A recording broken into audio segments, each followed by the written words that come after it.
de muchas celebraciones, como lo han dicho y repetido varias veces. Estamos celebrando al mismo tiempo cosas que han pasado en épocas distintas y que todas se unen, no solo por la fecha, sino también por el contenido, por el sentido. Todas esas cosas que estamos conmemorando y celebrando hoy forman parte de la lucha por la independencia, por la soberanía y por la unidad latinoamericana.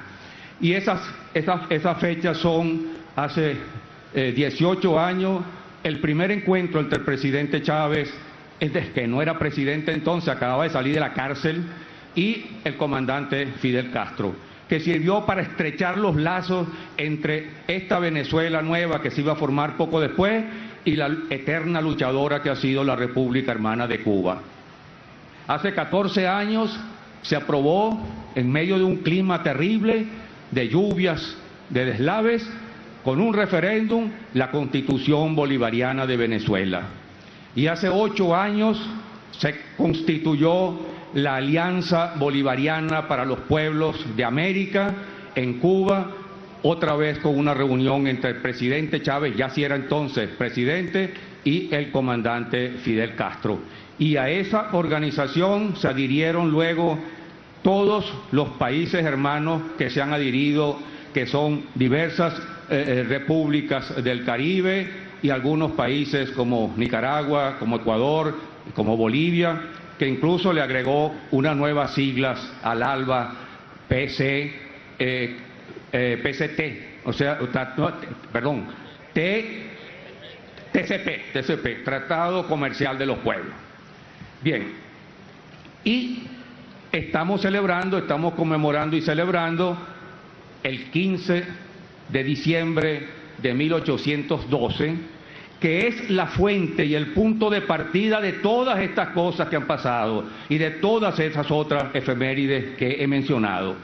El 15 de diciembre de 1812, Simón Bolívar, huyendo de la Caracas, destrozada por la pérdida de la Primera República, había recalado en Cartagena y allí había publicado 2 pequeñas obras, un texto muy corto dirigido a denunciar los crímenes de Monteverde, una comunicación, una exposición dirigida al Congreso de la Nueva Granada, que no tuvo entonces mucha repercusión, y finalmente, el 15 de diciembre, esa extraordinaria obra, ese extraordinario documento, que es lo que él llamó una memoria, pero que todos conocemos como el Manifiesto de Cartagena. El Manifiesto de Cartagena es sin duda no solo la primera obra prácticamente de Bolívar, sino una de las obras más importantes de Bolívar. Y uno encuentra allí, revisando al detalle esa obra, uno encuentra allí prácticamente que ya está el Libertador, que de alguna manera ya está el Libertador. Todos los historiadores que han analizado esto se han referido siempre a la importancia del documento, del Manifiesto de Cartagena.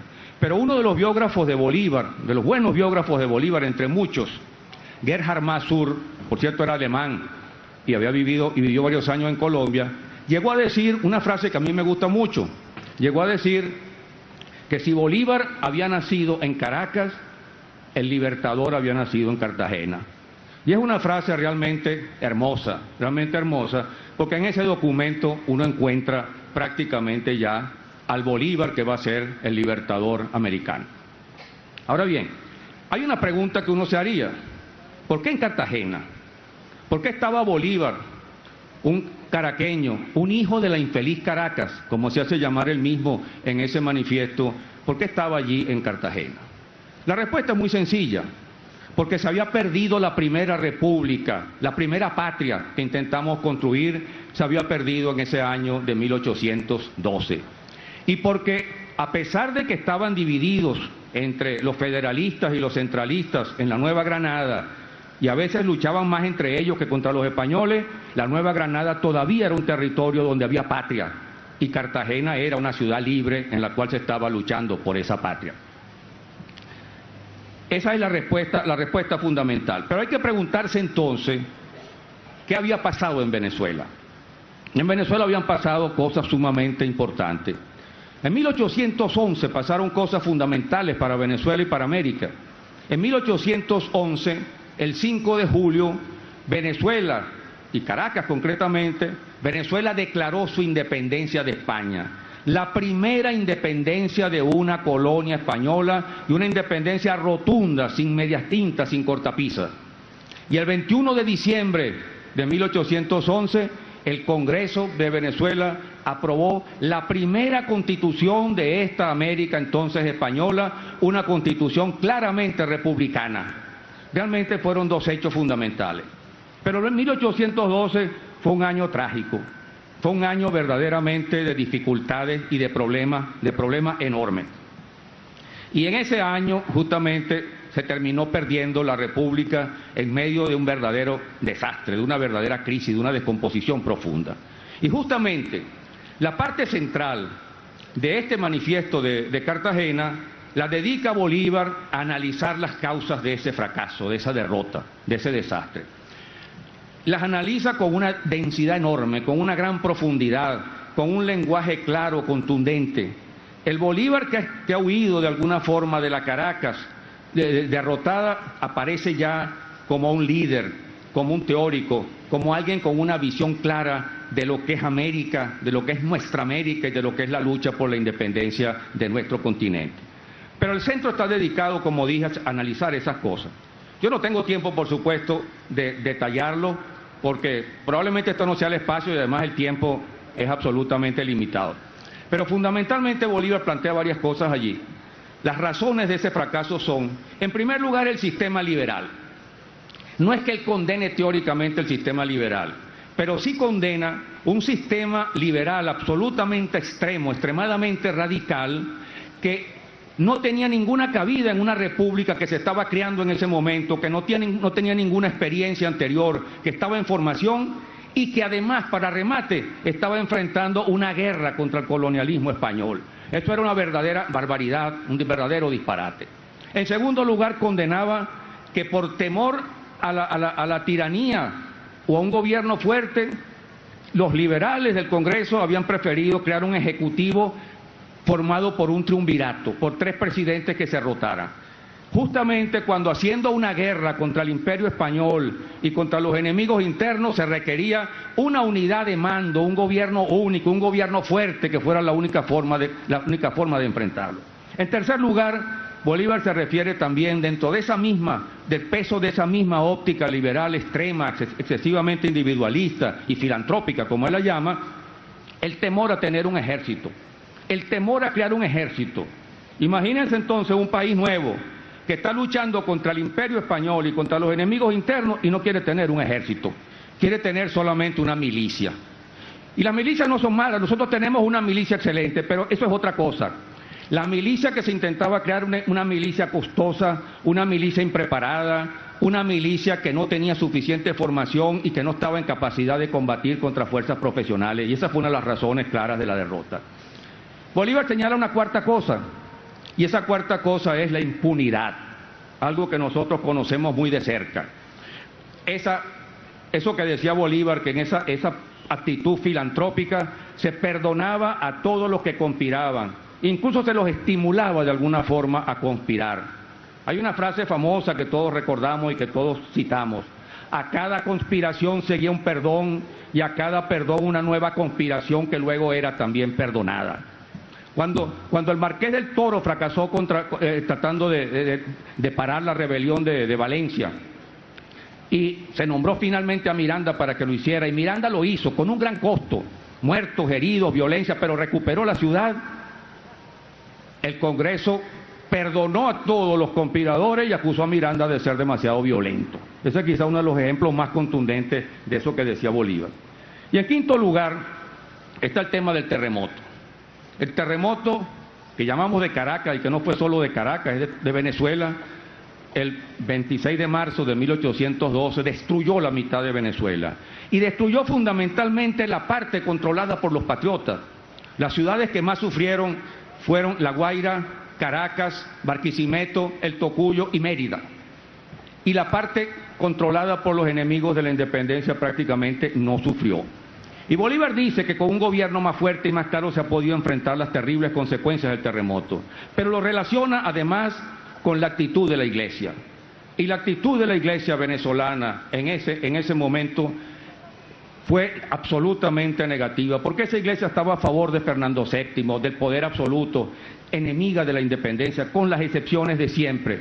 Y no solo recordamos bien el día del terremoto, cuando Bolívar tuvo que sacar a un fraile que estaba diciendo que eso era castigo de Dios, sino también la terrible frase que pronunciaron diversos sacerdotes y obispos, diciendo aquello de un jueves santo la hicieron y un jueves santo la pagaron.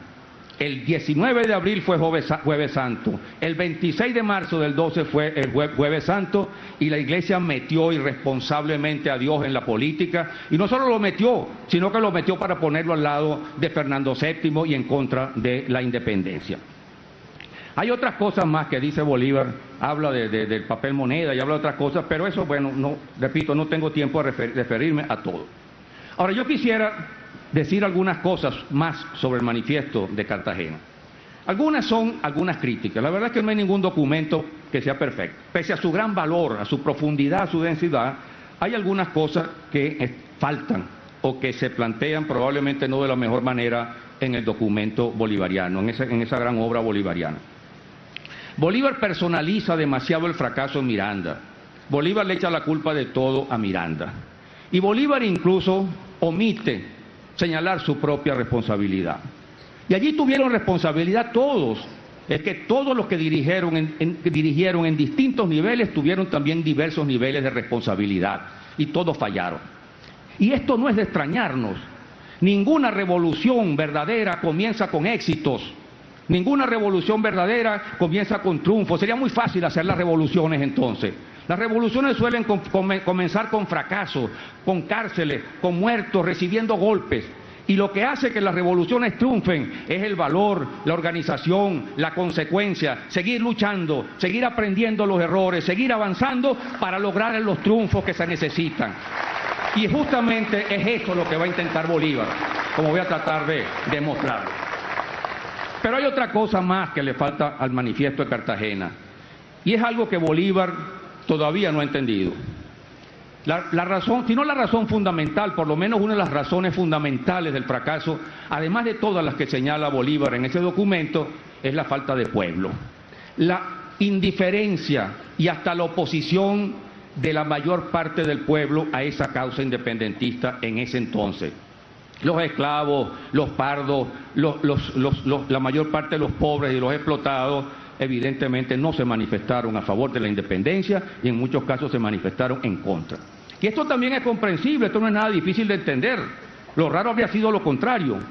¿Quiénes estaban llevando el mensaje de independencia? La parte de la oligarquía criolla que era patriota y que quería justamente la independencia. Pero al mismo tiempo esa parte de la oligarquía criolla era terrateniente, dueña de las haciendas, esclavista, explotadora, enemiga de darle los derechos políticos a los pardos. De tal manera que ese rechazo era perfectamente comprensible. Y esto fue uno de los problemas principales del proceso de independencia. Entender, y todavía costó un nuevo desastre, el de 1814, cuando las multitudes llaneras arrasaron con la Segunda República, costó entender que la independencia tenía que pasar de ser una mera causa política en beneficio de la minoría criolla para convertirse en una causa social, que era la única forma de ganar para la independencia a los pobres, a los esclavos, a los negros, a los indígenas, a los sectores explotados, para que con ese apoyo que se fue logrando poco a poco, a partir de 1815, 16, los llaneros y después otras participaciones, pudiera entonces la independencia contar con pueblo suficiente para que esa causa justa pudiera obtener finalmente la victoria. Pero esa es otra historia que no viene al caso ahora. Yo quiero decir, para terminar con el manifiesto de Cartagena, dos cosas altamente positivas, que en mi opinión son las más importantes de todas, las que tienen mayor alcance. La primera es una cosa que tiene una triple dimensión, si se quiere. Bolívar plantea allí, así como critica el liberalismo por disociador, Bolívar plantea allí la necesidad de superar todas las pequeñas rivalidades, mezquindades, pequeñeces que dividían al movimiento venezolano y que dividían también al movimiento neogranadino de entonces. Es necesaria una unidad de principios, de objetivos, una unidad clara de objetivos. Y eso supone conquistar y lograr una unidad de mando, una unidad fuerte de mando, porque no se puede ganar una guerra ni hacer una revolución si no se tiene unidad de principios y unidad de mando. Y una tercera cosa plantea Bolívar en ese mismo tema, algo en lo cual yo estoy hablando del pasado, pero todos vemos que el pasado está vivo.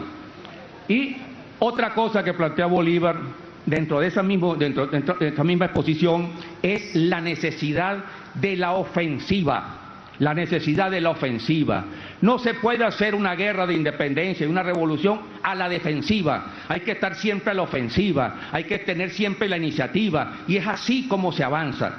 Y esas son las cosas que Bolívar plantea como absolutamente necesarias. Y la otra es la visión continental.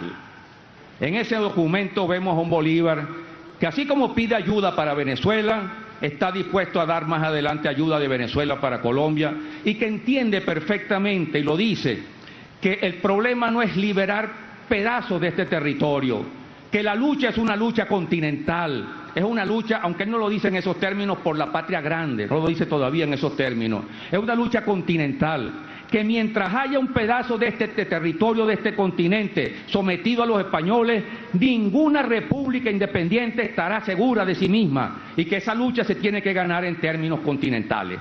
Es evidente que ahí vemos a Bolívar ya libertador, que tiene razón el historiador que yo citaba, Gerhard Masur, diciendo que si es verdad que Bolívar había nacido en Caracas, en esta gloriosa Caracas, Bolívar se había convertido en libertador a partir de ese manifiesto de Cartagena. Bien. Pero hay más, hay algo importantísimo. Es que Bolívar no es un académico, aún con su brillo intelectual. Bolívar no es un académico, Bolívar no es un analista de esos que ve las cosas, ve los toros de la barrera. Bolívar es un guerrero, Bolívar es un combatiente, Bolívar es un revolucionario militante. Y Bolívar sabe que lo fundamental es llevar a la práctica estas cosas una vez que se las tiene claras. Yo digo que si no fuera por la diferencia de un siglo prácticamente entre Bolívar y Lenin, Bolívar podría haber refrendado esa frase de Lenin con la que Lenin termina El Estado y la Revolución, libro que dejó inconcluso, diciendo finalmente que es mucho más importante que escribir sobre la revolución es hacer la revolución. Y eso es justamente lo que Bolívar se propone. Bolívar ha sido designado finalmente para controlar o dirigir a un grupo de 70 soldados, bajo la dirección de un aventurero francés llamado Labatut, que había estado antes aquí, y se le dice que se debe quedar ahí en las orillas del Magdalena, en un pueblito llamado Barranca, rodeado por todas partes de españoles, porque los españoles controlaban prácticamente el territorio de Cartagena hacia abajo, hasta Ocaña, salvo Mompox, y Bolívar no obedece esas instrucciones. Bolívar prepara a esos soldados, los convierte en verdaderos soldados, consigue y recluta más gente y reúne ya 200 soldados, y empieza Bolívar a luchar contra los españoles y a derrotarlos pueblo por pueblo. Y esta es una campaña admirable antes del nombre, porque en 2 semanas Bolívar logra liberar todo el Magdalena, desde Cartagena hasta Ocaña, sacar a los españoles de allí. Y no solo eso, sino que cuando el brigadier Correa, que viene de Barinas, que viene de Venezuela, ataca Cúcuta, Bolívar sale a enfrentarlo y Bolívar lo derrota en Cúcuta y Bolívar libera Cúcuta. Por supuesto, Bolívar tuvo que enfrentar allí lo de siempre: rivalidades, mezquindades, problemas burocráticos, pero al final, en los gobiernos de Nueva Granada, porque había 2, los gobiernos de Nueva Granada lo reconocen, le dan la nacionalidad neogranadina, lo nombran brigadier y lo autorizan para lo que Bolívar quiere hacer, que es invadir a Venezuela para liberar a Venezuela. Por supuesto le ponen límites, no puedes pasar de Mérida, pero Bolívar se va a embolsillar esas instrucciones cuando empiece a triunfar. Bolívar cuenta allí con un ejército disciplinado, no muy grande, pero un ejército de verdad, y con algunos venezolanos y neogranadinos que son unos auténticos héroes. Allí está José Félix Rivas, allí está Rafael Urdaneta, Más adelante en Mérida se va a incorporar un español que lucha por los republicanos y que es un héroe también, Vicente Campo Elías. Y cuenta con varios soldados neogranadinos que son unos muchachos, que son unos jóvenes, de 20 años. Está de Lúyar y sobre todo están Atanasio Girardot y Antonio Ricaurte, que van a morir heroicamente en la lucha por la independencia de Venezuela. Y Bolívar avanza, llega a Mérida, donde se le da por primera vez el título de libertador y sigue avanzando, y es esa cosa extraordinaria que se conoce como campaña admirable y que merece plenamente ese nombre. Bolívar en menos de 4 meses está entrando en Caracas el 6 de agosto de 1813, triunfador, y allí en Caracas se le ratifica el título de libertador, que para él es el título más glorioso que ha recibido en su vida y el título que nunca va a traicionar.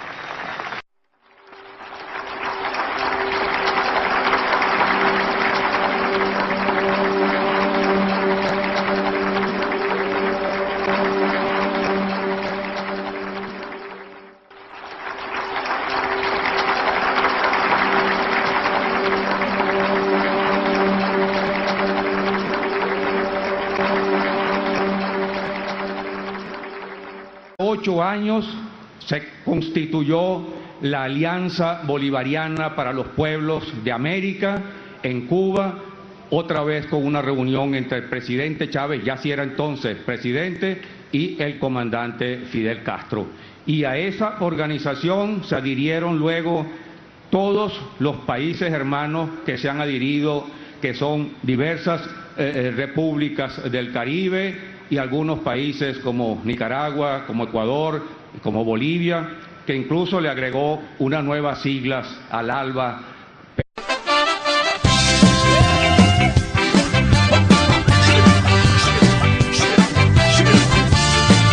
Un día de muchas celebraciones, como lo han dicho y repetido varias veces. Estamos celebrando al mismo tiempo cosas que han pasado en épocas distintas y que todas se unen, no solo por la fecha, sino también por el contenido, por el sentido. Todas esas cosas que estamos conmemorando y celebrando hoy forman parte de la lucha por la independencia, por la soberanía y por la unidad latinoamericana.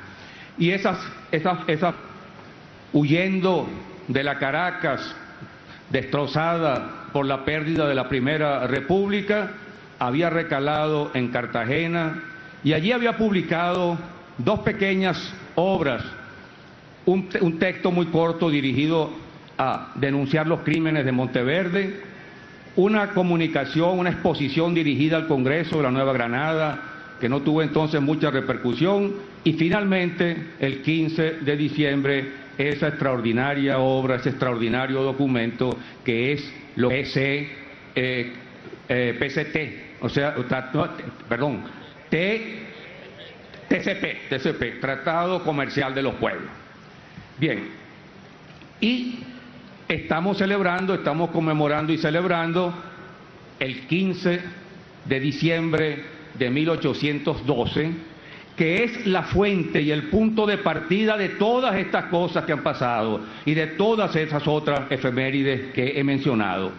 El 15 de diciembre de 1812, Simón Bolívar, fechas son hace 18 años, el primer encuentro entre el presidente Chávez, que no era presidente entonces, acababa de salir de la cárcel, y el comandante Fidel Castro, que sirvió para estrechar los lazos entre esta Venezuela nueva que se iba a formar poco después y la eterna luchadora que ha sido la República Hermana de Cuba.